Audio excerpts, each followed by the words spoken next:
Bonjour, mon nom est Lise Lippé, je vis au Québec, je suis auteure et consultante en relation d'aide pour les personnes qui ont des difficultés au plan émotionnel et affectif.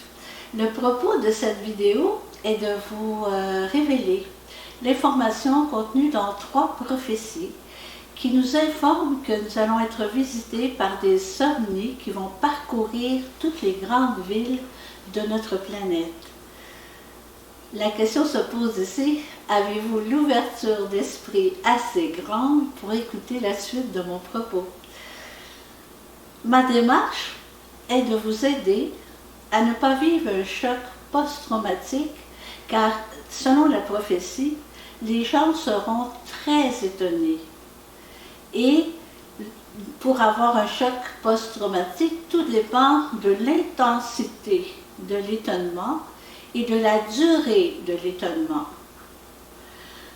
Il s'ensuit des conséquences comme des flashbacks, des insomnies, des cauchemars.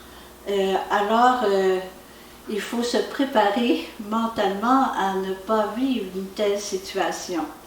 Là, j'entends déjà les gens me dire « Mais là, on vient de finir une pandémie et les extraterrestres vont venir nous envahir. Non, merci, pas pour moi, j'embarque pas dans cette vision-là. Trop, c'est trop. » C'est une réaction totalement normale de refuser de vivre quelque chose qui nous dépasse. Le cerveau se protège ainsi pour sa survie, tout simplement. D'autres personnes vont dire « Moi, je le croirai quand je le verrai ».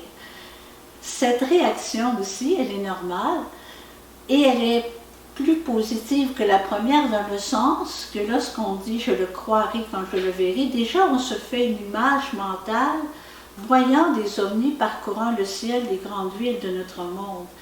Et le cerveau, pour garder son équilibre, a besoin des points de repère.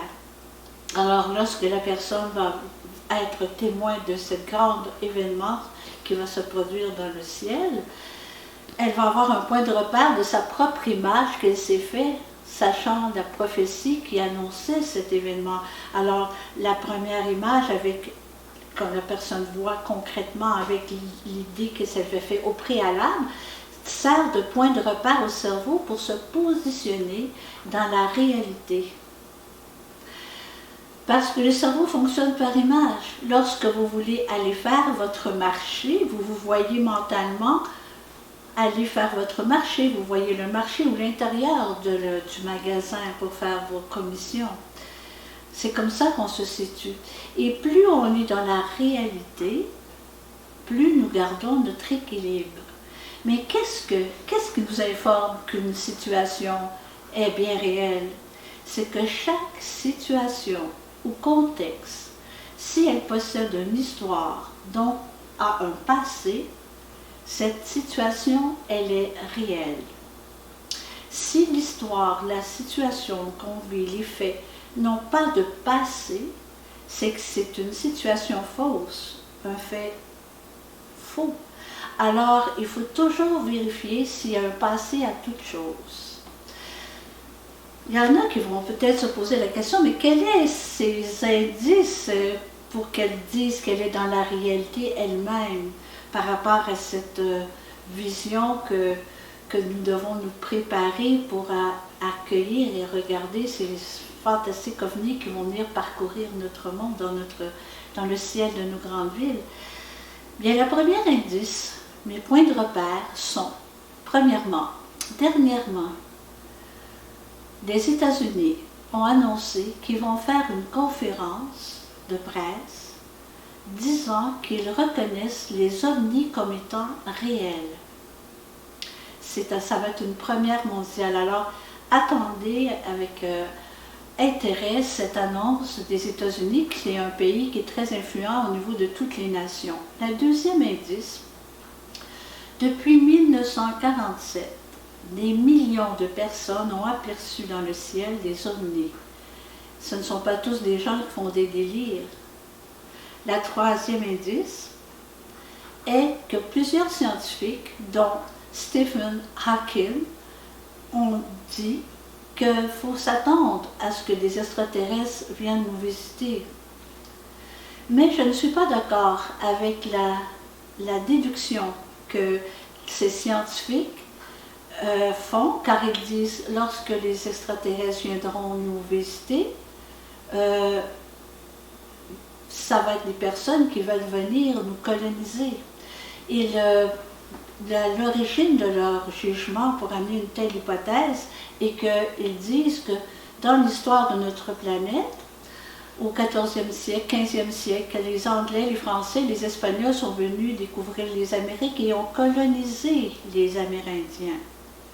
Donc, ils déduisent, avec une erreur flagrante, que ce qui va se produire lorsque les extraterrestres viendront, ils viendront nous coloniser. Alors, c'est complètement faux. Monsieur Feu, Stephen Hawking a fait une erreur de jugement annonçant, déduisant une telle chose. Pourquoi? Parce que la prophétie dit bien que c'est une invasion divine. Et le mot divin nous fait une référence avec la Bible. Et dans Isaïe, chapitre 13, versets 4 et 5, il est bien spécifié. Ils viennent d'un autre pays, des extrémités du ciel.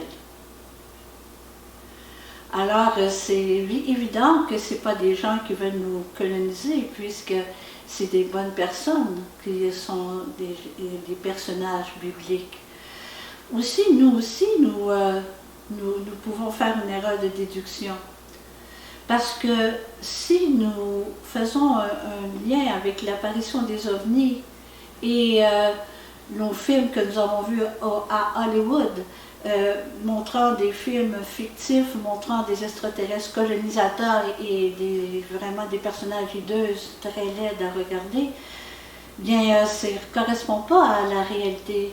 Toujours que tantôt je vous ai dit que la réalité, si elle a un passé, c'est qu'elle est vraie, mais dans la Bible, c'est bien dit, faisons l'homme à notre image et à notre ressemblance, Genèse 1, verset 26, ça veut dire que s'ils ont fait ces Elohim, s'ils ont fait de la Bible à leur image, à leur ressemblance, ne sont pas laids. D'autre part, il y a eu aussi d'autres personnes qui ont fait des erreurs de déduction pour nous informer de certaines informations. D'ailleurs, la Bible est écrite en hébreu et le mot Elohim est écrit dans la Torah, qui est la première du premier livre les plus anciens. Et Elohim créa les cieux et la terre. Et le mot Elohim veut dire ceux qui sont venus du ciel. La Bible est écrite en hébreu, traduit en grec, et le mot grec de Elohim, ils ont pris le mot Déos, qui veut dire lumière. Et dans les temps anciens, lorsque les gens regardaient les ovnis lumineux et qu'ils voyaient des personnages sortir de ces engins, ils ont associé la lumière, ils ont confondu l'engin avec les personnes. D'où l'erreur de déduction de placer les Elohim comme étant Dieu. Alors, dans l'Apocalypse, au chapitre 10, verset 7, c'est marqué à notre époque, nous allons avoir le mystère de Dieu va être dévoilé. Comment? Mais par notre simple intelligence. Nous sommes assez rendus scientifiques et évolués que nous comprenons que c'est des gens, des scientifiques qui ont créé la vie, tout simplement. Et pour dire que les Elohim seraient des colonisateurs, si je reviens à l'hypothèse de nos scientifiques, c'est que leur erreur de jugement ont oublié de prendre en considération que ce ne sera pas le même contexte, puisque les Elohim de la Bible sont des gens très évolués et nous aussi, nous sommes très évolués. Nous ne sommes pas comme au 15e siècle où les gens de cette époque n'étaient pas évolués scientifiquement, ni les Amérindiens. Nous jouons, nous manipulons l'ADN et nous avons des vaisseaux spatiaux qui vont dans notre système solaire. Et les extraterrestres de la Bible, eux aussi, ont des vaisseaux qui vont encore plus rapidement que nos propres vaisseaux à nous. Dans le sens qu'il faut absolument relativiser ce que nous allons vivre lorsque nous serons témoins d'apparition d'ovnis. Comment peut-on relativiser? C'est en faisant des comparaisons avec notre propre équipements que nous avons scientifiques au niveau de nos avions. Nous avons des 747, nous ne sommes pas étonnés de voir des 747 survolant dans le ciel. Les ovnis sont des engins qui vont très très rapidement, beaucoup plus vite que nos propres engins. Si on compare les ovnis, c'est comme une Formule 1 comparée à une auto ou une Volvo. Alors c'est juste un décalage scientifique. Sans ça, nous allons avoir un problème de s'adapter à cette nouvelle réalité. Et toutes ces erreurs de déduction peuvent nous causer un choc post-traumatique. Alors, si je fais un petit résumé, les erreurs de nos scientifiques confondant les extraterrestres avec les premiers découvreurs des Amériques, qui n'est pas du tout le même contexte. Ce n'est pas le même contexte, c'est que ce n'est pas la même réalité. Nous-mêmes, si nous faisons référence aux extraterrestres que nous avons vus, des images que nous avons vues dans des films, nous allons être perturbés, nous allons avoir peur, ils sont laids, ils veulent nous coloniser. Alors c'est bien important pour bien déduire que les deux éléments en cause qui nous fait faire un jugement, pour déduire la réalité, soient vrais. Et les traducteurs des temps primitifs de début de la Bible, qui étaient témoins des objets venants, ils n'avaient aucune connaissance scientifique pour dire des déos, la lumière, alors qu'ils sont des êtres humains, tout comme nous. Quelle est la stratégie des extraterrestres pour arriver à ce que nous soyons capables d'accéder à leur réalité sans vivre de traumatisme, sans vivre d'étonnement qui pourrait nous projeter dans un déséquilibre émotionnel? Premièrement, ils ont laissé leurs traces dans les récits anciens, la Torah, la Genèse, la Bible, pour que nous ayons une trace dans le passé, disons que cette chose, elle existe. Ensuite, ils ont fait des prophéties pour nous permettre de nous créer des images au préalable pour que notre cerveau ait un point de repère pour déduire bien la réalité. Ensuite, ils ont fait des apparitions sporadiques de leur engin spatial depuis 1947, afin que cette réalité vienne dans notre quotidien, qu'on parle des extraterrestres, que ce soit normal. Et ensuite, comme autre approche, ils ont voulu que les gens, de par leur sens, prennent contact de leur objet volant pour se situer dans la réalité. Parce que les gens, la grande majorité des gens se situent dans la réalité grâce à leur sens. Ce qu'ils voient, ce qu'ils entendent, ce qu'ils goûtent, ce qu'ils touchent. Très peu de gens utilisent leur intelligence pour entrevoir une réalité par déduction normale et logique. Alors ils ont fait en sorte que les gens, par leur sens, accèdent à leur réalité. Quel est le but de cette rencontre que nous allons voir, de cette vision des ovnis? C'est parce qu'ils veulent communiquer avec nous. Ils ne communiqueront pas 2 semaines après de cette belle avènement. Ils vont attendre que nous soyons en paix entre nous, entre les peuples de la Terre, et ils veulent surtout avoir une immunité territoriale pour ne pas se faire attaquer par des missiles.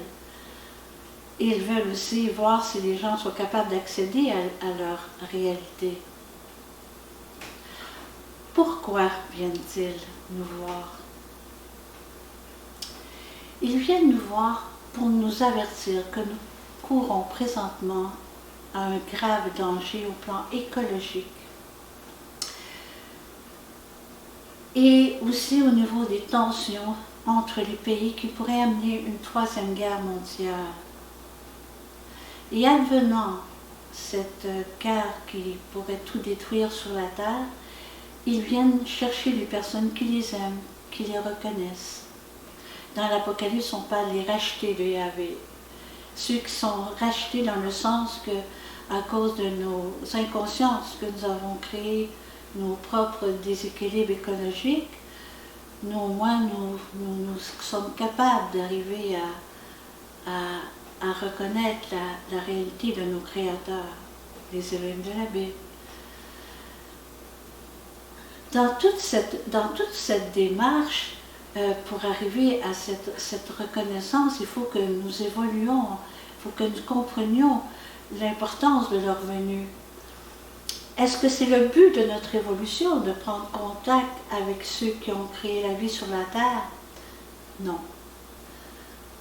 La venue des extraterrestres de la Bible, c'est seulement une étape, un échelon dans l'échelle de notre évolution, qui va nous permettre d'accéder à une autre réalité, beaucoup plus grande, qui est le contact avec d'autres civilisations dans le cosmos. Quand vont-ils venir? Selon la prophétie, ils vont venir lors des dernières attaques des terroristes.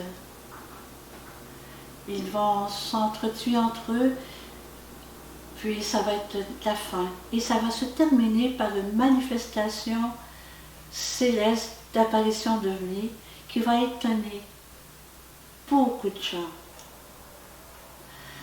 Sur ce, j'aimerais que vous écoutiez présentement le contenu de ces 3 prophéties par la lecture de ces 3 prophéties par Madame Marielle Dufour.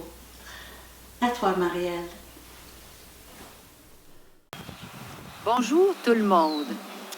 Bien, j'ai 3 prophéties à vous parler et très intéressant, je vous invite là-dessus.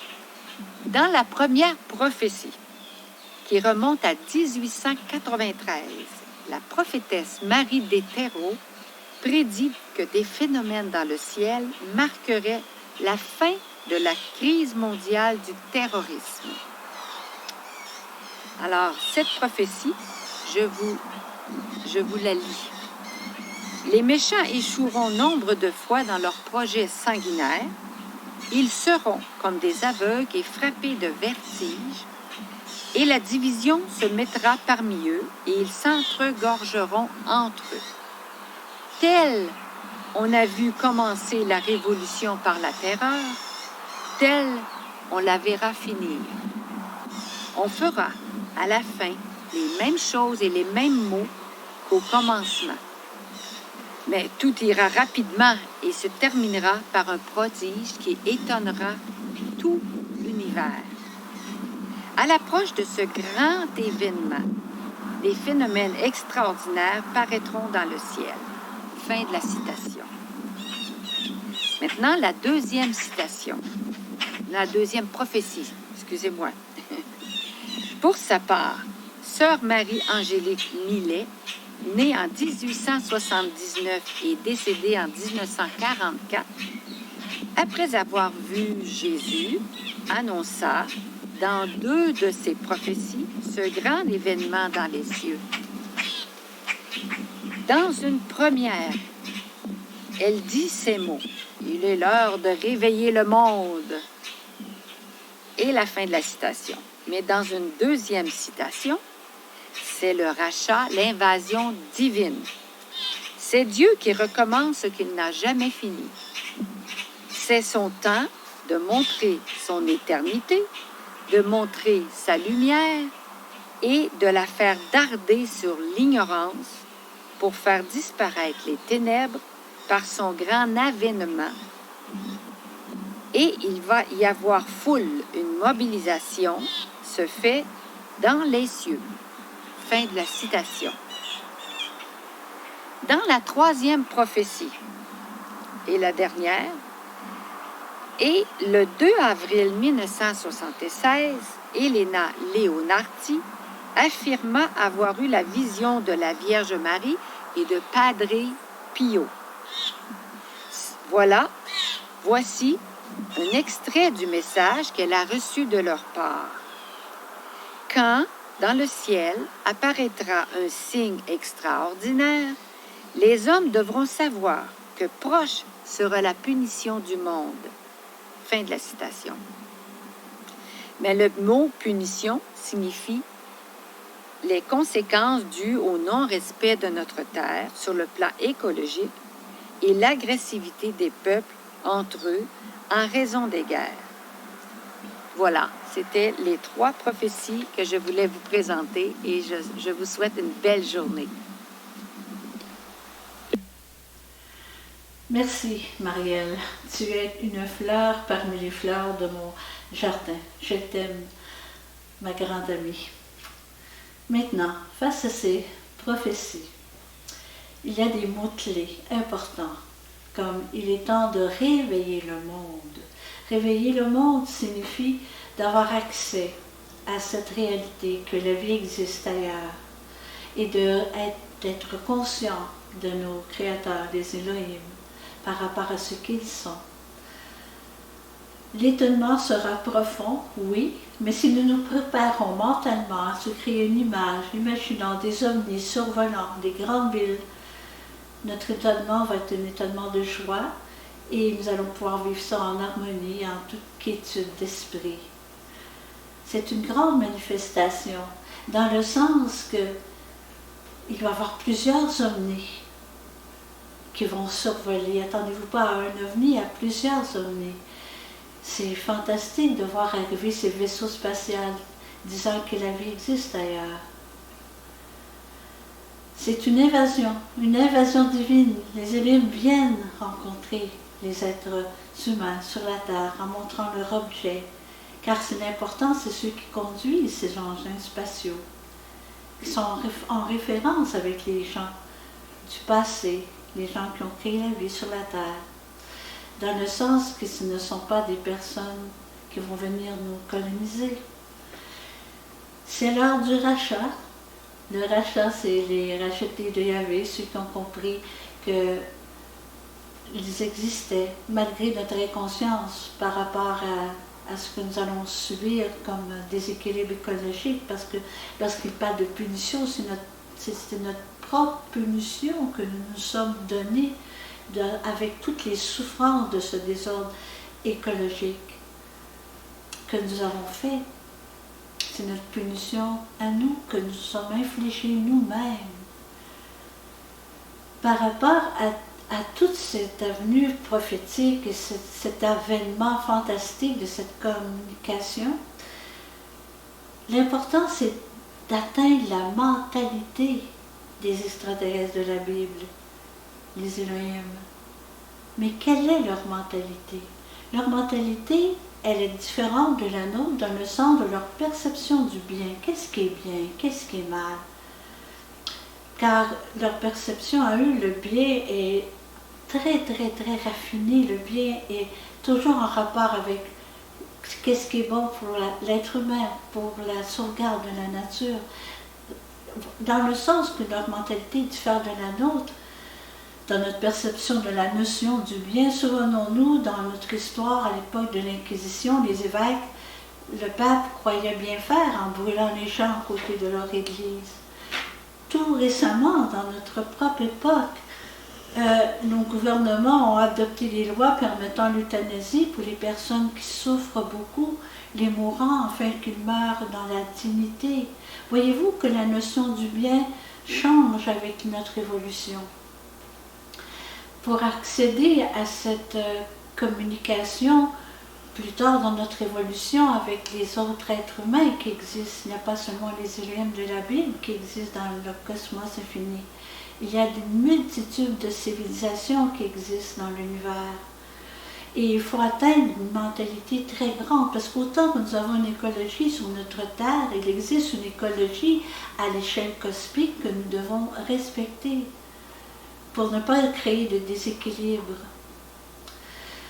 Pour vous aider à accéder à cette mentalité très évoluée des Elohim de la Bible, nos créateurs, j'ai écrit un livre, un roman, dont le titre est « L'épreuve de la survie », ou dont vous pouvez faire référence sur mon site web l'épreuve-de-la-survie.com, où j'explique leur mentalité, dans une histoire où la réalité et la fiction se mélangent, dans le but que vous fassiez un exercice afin d'être capable de repérer qu'est-ce qui est vrai, qu'est-ce qui est faux. Sinon, nous ne pouvons pas garder notre équilibre, nous quittons le champ de la réalité. Vous savez, les Elohim de la Bible ne sont pas leur première venue sur la terre. Dans Ézéchiel, chapitre 1, versets 19 à 21, il y a une description parfaite d'un ovni. Merci de votre écoute et bonne réflexion.